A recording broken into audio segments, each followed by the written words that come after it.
According to last night, there's a break in the video.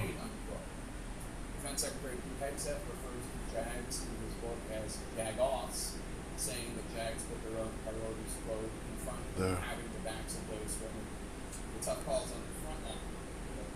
During his first term in 2019, President Trump, at the urging of Hegseth and his perch at Fox and others, Trump pardoned several service members facing high-profile war crimes allegations against the advice of the top leaders of the country. But it does not seem enough for President Trump and his team to be able to overrule those in this administration who might enforce guardrails or provide oversight. They don't even seem to want them there to begin with, because Trump's push to squash oversight did not begin with the firing of JAGs. Among his very first acts as president was to fire 18 If there's a bug in that, could I wrap it around foil? Who provide oversight. Why would Trump want to get rid of all of them? 18. He hasn't explained, as he's legally required to do.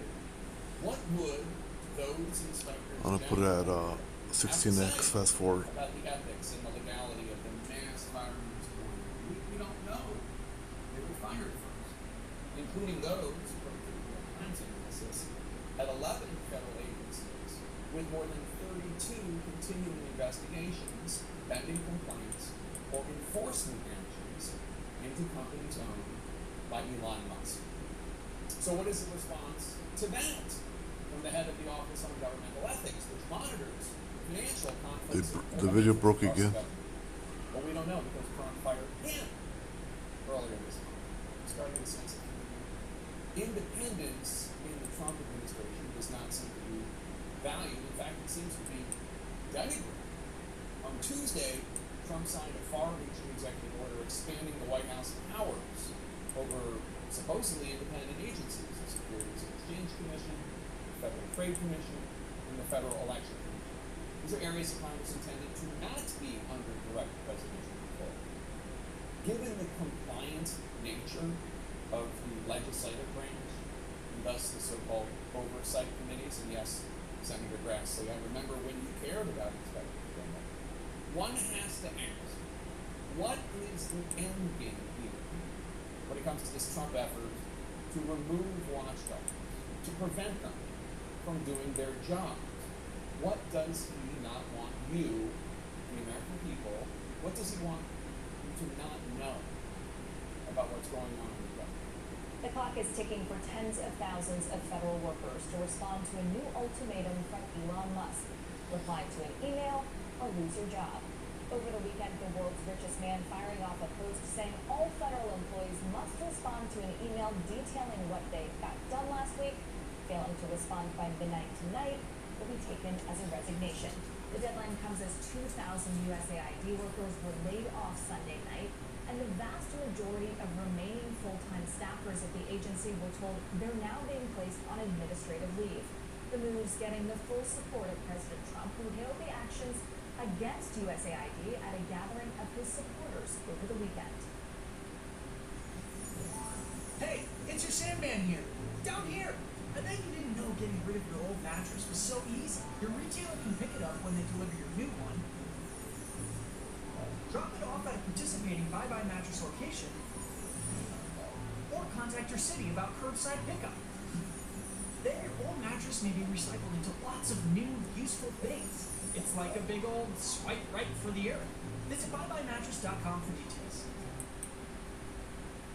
We've also effectively ended the left-wing scam known as USAID, the agency's name. The president also seemingly mocking federal workers being threatened with a deadline by Elon Musk.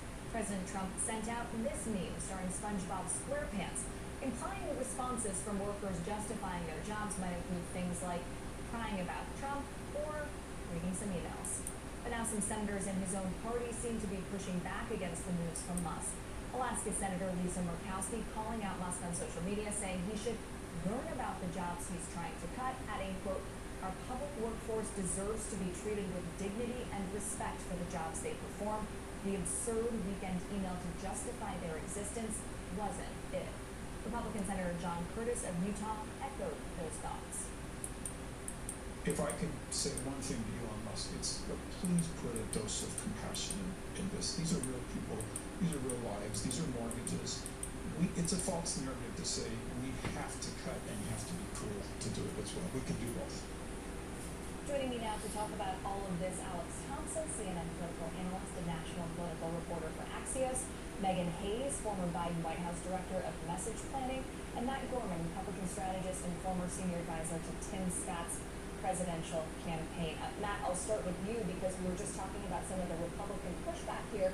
It's bubbling up, it's starting to grow, but do you think it's reached a fever pitch where some of this advice would actually flow through to the way that Doge is approaching his work? No, I don't. I mean, I don't think we're asking Curtis on to get kind of where the median of the party is at. But look, I think in principle, it's pretty common sense to be accountable for what you do, where you talk about it. I think where it gets wrong, in specifically some of these with the cabinet secretaries and agencies, is that it's going through OPM, right, which is essentially the HR of the federal government, and not through the respective agencies.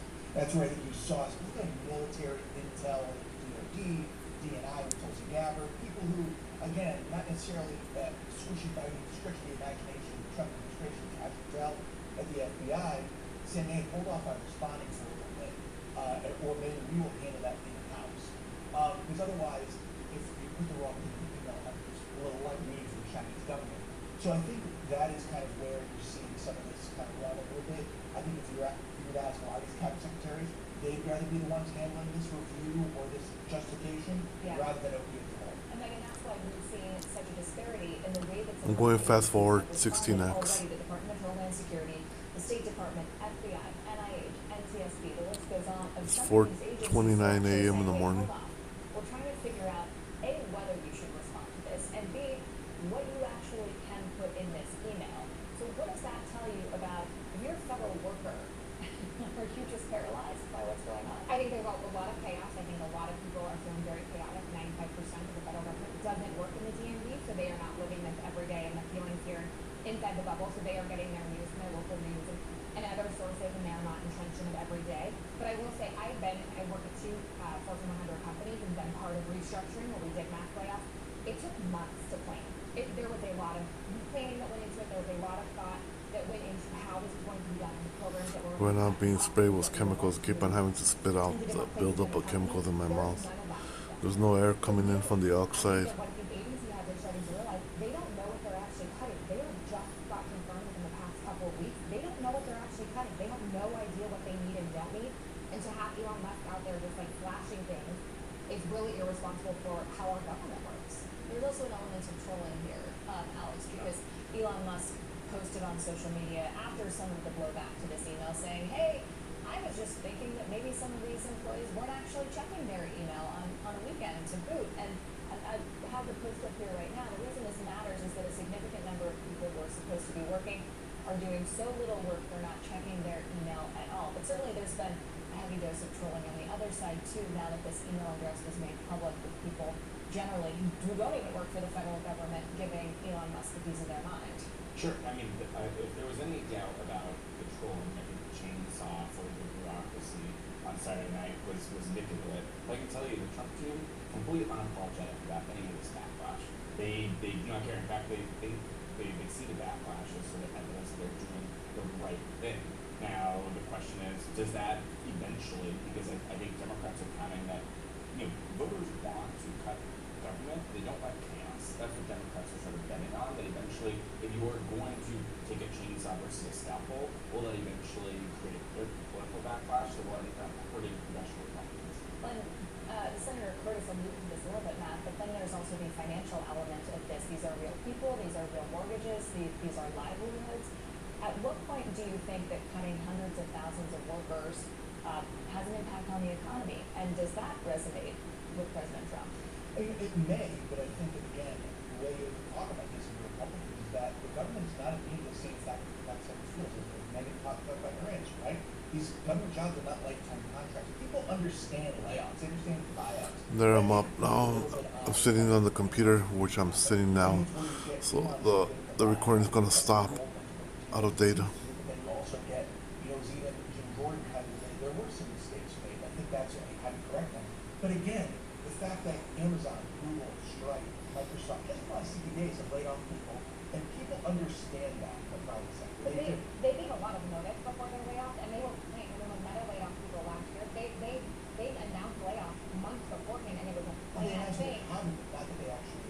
Right, but I'm saying people could plan, their departments could plan, people understood that they might be on the chopping block to get laid off, they understood that their severance was, they understood, they weren't having to send emails about justifying their jobs, and I understand that these are not lifetime contracts, and no one is saying that, I just think Donald Trump doesn't care, because he won't have to pay the repercussions, these congressional members are going to have to pay the repercussions, as you're saying, I think that would be very different, because again, I went through this in 2018, and then we might talk about this later. And we'll have this be the last word here. Yeah, well, I think what you're seeing, 2016 was a real awakening. People were kind of asleep with the 2016 election. They came back and acted through the resistance movement and those tunnels related to healthcare.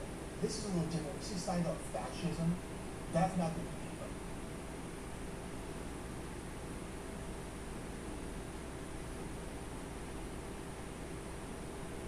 These are prescription drugs. You know about them. They can save lives, or they can prove addictive. They can risk killing patients before they are fully vetted or safety. Safety considerations are taken into account. So while they can be life-saving, we all know that prescription drugs need to be vetted for safety. Or take cigarettes. Less safe by their very nature. They have huge health impacts. They've been more regulated over time as medical science has progressed. Or here's some food. Packaged products, dairy products, billions of these edible products course through the U.S. annually, reaching virtually every home and every person. All these items have one thing in common in the U.S. They're regulated by the Food and Drug Administration. Where public safety and medical expertise is supposed to be the driving mission, the stakes can be high. And the fact that we're not always thinking about this stuff, or how it's regulated, this sort of less visible hand of federal regulation is a good thing. That usually means things are working, not falling apart. You don't have to think about things you see regulation. Most Americans have heard of the FDA. A few people know who leads it, and that's usually logical. Because Congress decided the FDA has staff to be listing on policy documents, doing important but dry business jobs most of the time, not opposed to doing violations. So Trump's new slashing of the federal government, sometimes exceeding congressional intent or legal authority, has hit the FDA, purging over 80 staff. The FDA's chief now resigning in protest, which is why I showed you a couple photos to remind us all of the real world stakes here, blowing the whistle that the firings demanded by the Trump administration have no rational plan, no findings of concern or evidence of waste or fraud, objecting to Donald Trump's indiscriminate firing of over 80 FDA staff and experts. This is amidst the sharpening backlash and protests to Trump and his partner, Elon Musk's effort to cut and get the federal government. So now we're hitting the nation's food safety. And a sign of how this is working, the FDA also says it accidentally, under these rush demands, had to fire people working right now on bird flu, which they're now calling an accident and trying to rehire them. Accidentally gives them this term, and the whole thing is, as the FDA chief said, completely indiscriminate to begin with. Because that was accident, it's that you didn't have a discriminating or serious plan to begin with. You did not discriminate between the people working on the emergency bird flu problem and maybe the other people who are relevant but not working on an ongoing emergency basis. They did not do that discrimination according